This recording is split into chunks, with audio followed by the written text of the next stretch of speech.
We'll be right back. Stay with us. Emily Watson is here. She's an actress attracting lots of attention.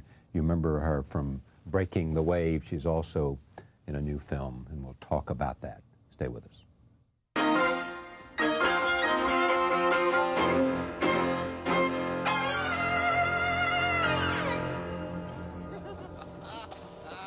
Just 3 years ago, actress Emily Watson was a virtual unknown living in London. She was on stage, but not on film. Then with her film debut in Breaking the Wave, she earned both Oscar and Golden Globe nominations for Best Actress. She followed that with another critically acclaimed performance in last year's film, The Boxer. Now with her latest film, Hillary and Jackie, she is once again much talked about and on most critics' list for nominations for Best Actress. She portrays the English cellist Jacqueline du Pré, whose life and career was tragically cut short by multiple sclerosis. I am pleased to have her on this program to talk not only about this performance, but also about an extraordinary series of films that she has done to win the kind of acclaim that she has received. Welcome. Thank It's great you. to have you here. Thank you. It was kind of true. I mean, Breaking the Wave was a phenomenal sort of... Yeah, catapult. Catapult, wasn't it? Yeah. That's a bit, it felt a bit like that, actually. It did yeah. feel that way. Yeah, it was the kind of press attention at that time was very overwhelming because I'd never made a film before. I didn't really know that you were supposed to do press when you made a film, and I suddenly found myself kind of travelling the world, talking about myself Yeah. an awful lot. Now, is that hard for you to do? Well, when you've only made one movie, there's not a lot to say. Yeah. All right, so now we have three to talk about. Yeah. I love The Boxer, too. I thought, Oh, and Jim good, Sheridan thank you. and Daniel Yeah. Day were here and Right, talked about yeah. it. And that great was a men, terrific both of film. them. Let me talk about this movie because Daniel Barenbaum, who is a friend of this program, has been on many times, was married to Jacqueline du He Pré. was, yeah. And you see that relationship Yeah. in your film. What was it about this role that A, enticed you, or B, gave you some reservation? Yeah, well, I think it's when you're playing a real person from day one, you are kind of you have to have a very clear sight of the fact that you're not making a historical document. It's a subjective point of view, and the film is very clearly two subjective points of view. But I first came to the story when my agent rang me in London and said someone's making a film about Jacqueline du Pré, and I knew some of her recordings, and I knew that she died, and I kind of thought, well, yeah, I need something more to whet my appetite. And I went along and had... You asked where's the drama, I think. Yes. And I went along and I had lunch with the director, and he told me the whole story, and I came away really, like, it was as if someone had thrown down a gauntlet and said, this is an impossible task. You have to learn to play the cello, you have to learn about multiple sclerosis and play this very complex woman. And I'm a kind of sucker for a challenge like that. Well, to stay right there, why did you have to learn to play the cello? Even though you had played it once before in your life, sometime earlier. I played for about 6 months when I was 14, quite badly. I felt that, Jackie's heritage is the music. That's what she's known for, and she was a genius. And in a sense, to earn the right to tell her story in the personal way that we do, I had at least to attempt to get something of her musically. And I know, I got nowhere close, of course, because she was a world-class classical cellist and I'm just an actor. But I felt out of a sense of responsibility to her, really, at least to try and understand what it was to play the cello. And so I spent 3 months holed up in a rehearsal room, murdering the Elgar Cello Concerto. And we had this rehearsal room in London where they were it was near the Wigmore Hall, which is where a lot of famous musicians have made their debut. And there'd be like some Russian pianist upstairs doing Chopin and some singer downstairs, and they'd all come past the door and think, what is going on in there? Because when we came to film, I was miming to playback. But if you actually heard me play it live, it's pretty painful. But you also, it was about her, and we'll get to this later. She didn't play just... No, she threw herself around with the most... people talk about it as if it's a kind of an abandon that's not disciplined. It was, to me, she was as if she was living the music with her whole body. And, that the music infused her body. Yeah, absolutely. And I never saw her play live, but I've seen video footage of her, and it's the most beautiful, mesmeric, hypnotic thing. Really extraordinary. And I met her teacher, Bill Pleath, and he said that when she came to him, she was a very little girl, and the reason she developed so quickly was because there was nothing in the way. There was nothing between her and the music. She was unpretentious, unprecocious, straightforward, right in there, and never did anything except with 100% of her concentration. Yeah. I have a friend in America named James Wolfenson, who's president of the World Bank. Right. And an investment banker from New York, who took lessons from her because he was her friend in London, and said to her, you know, she said, you have to learn to play the cello. And he said, but where do I find a teacher? And she said, I'll teach you, because, you know, she wasn't playing, so she could teach. And she taught him. I mean, it was for him an avocation, not a vocation. This film, just because people might not know about Hilary and Jackie because of the title, what's it about? Is it about a relationship? Is it about the tragedy of one life? What? It's about both, really. Jackie was a very complex phenomenon, really, to me. And it's about her relationship with her sister. And for the first part of the film, we see Jackie from a distance. We see her, you know, them as children together, and then Hilary kind of opts for a much quieter life. She ends up married and living in a farmhouse, and she sees Jackie from a distance going off becoming this famous musician and kind of coming home occasionally. And then in the second half of the film, we go with Jackie around the world and living that life, and then we get to the point with the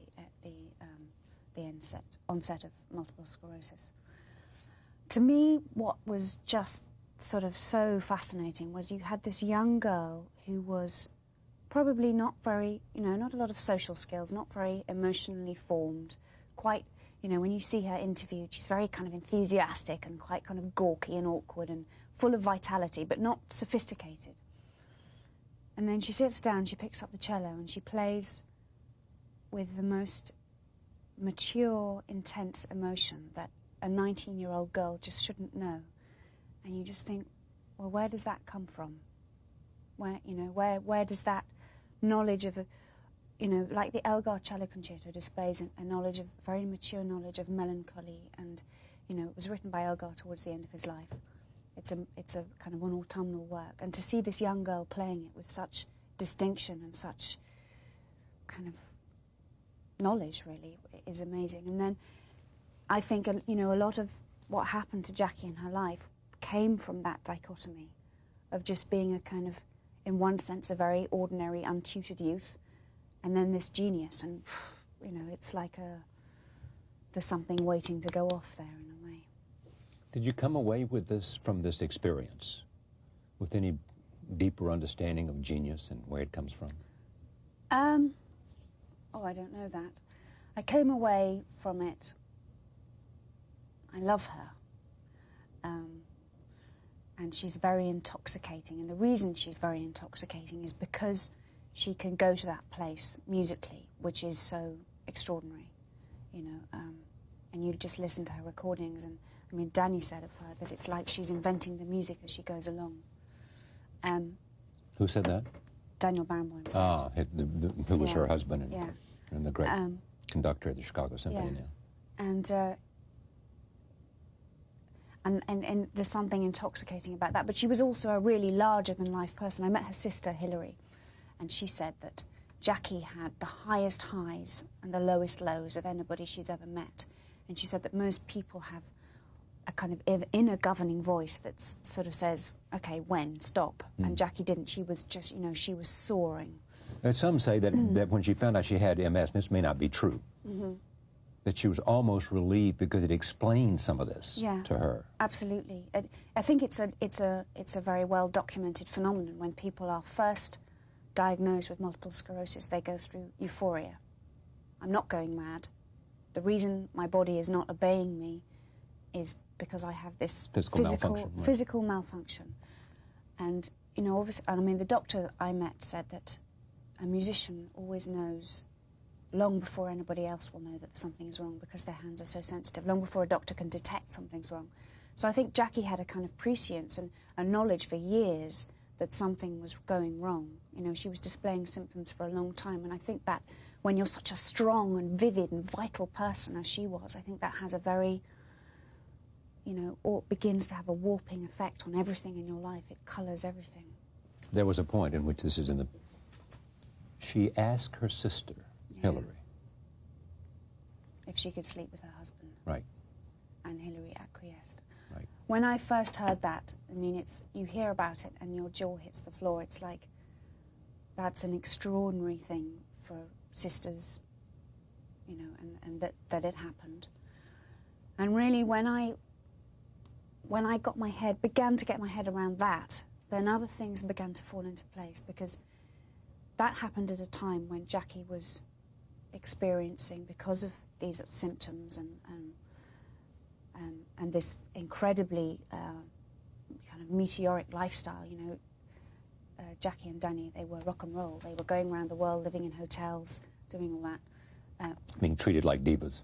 Absolutely. And I think she, you know, she was sort of very dislocated by that in a way, with the MS, and was experiencing incredible depression, just suddenly dropped out and left and went to Hillary. And in that situation, most people would say, go to the person they're close to and say, look, I need help, sort me out, I'm in trouble, this is... But Jackie, in a sense, her emotional vocabulary was the cello. And she was losing that.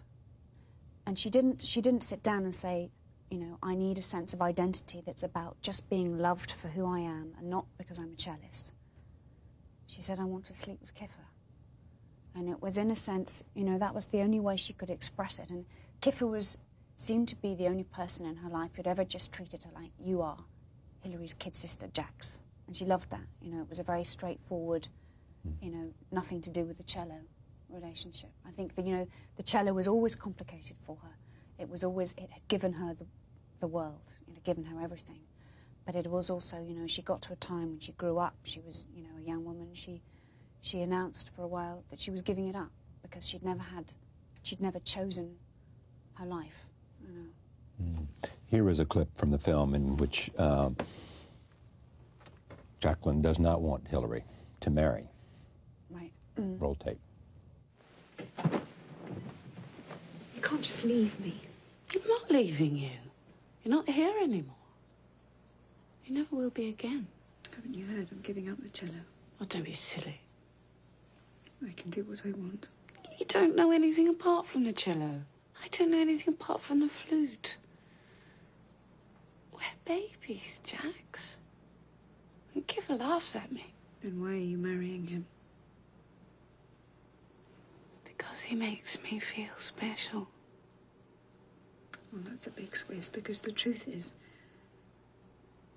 you're not special.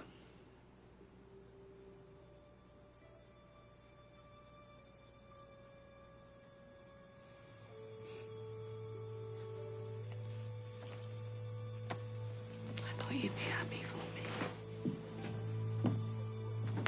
me. Yeah, just one more time, the relationship between the two of them. Always good? The sisters. Yeah.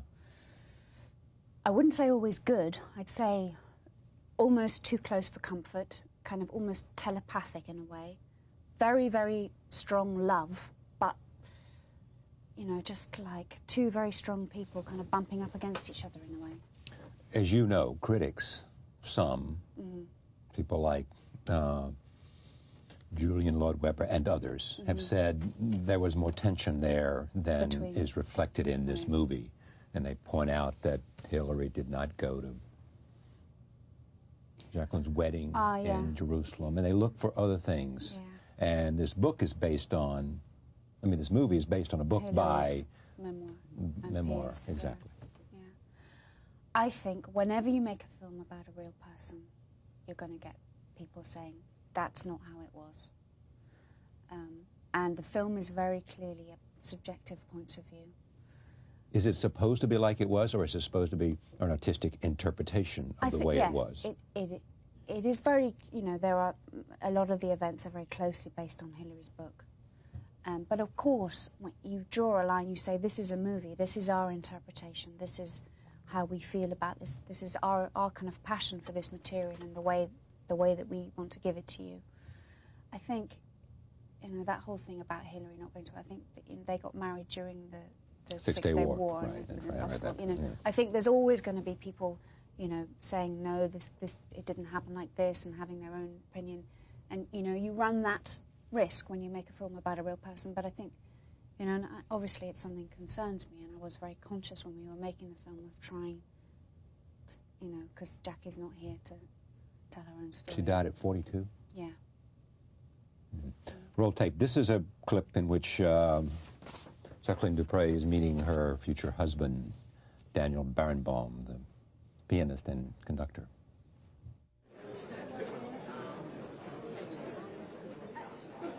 Are you Jacqueline du Pré?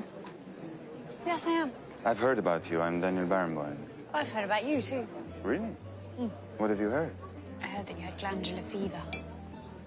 That's right. Well, it's very infectious, isn't it? So you'd better keep your distance. Oh, it's not infectious, it's contagious. You have to have bodily contact with the other person. Oh, so you can talk to me, but you can't kiss me. Jackie? You left this in the cab. Silly girl. Thank you. So you are a musician? Yes, I am a musician. You know very well that I'm a musician. I'm a very famous musician, actually. Well, you don't look like a musician. Really? So what are musicians supposed to look like, then? They're not usually so blonde. Danny, we should go. I have to go. I'd love to talk to you sometime about glandular fever.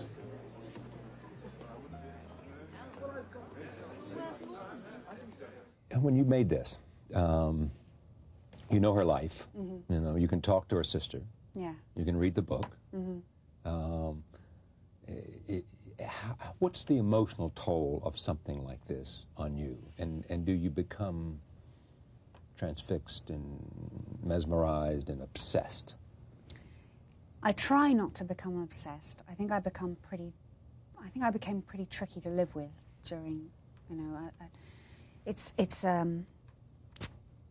when, particularly with the illness towards the end, it's very distressing and it's very upsetting, and you have to be very, very concentrated and very focused on that kind of work, because it's very physical.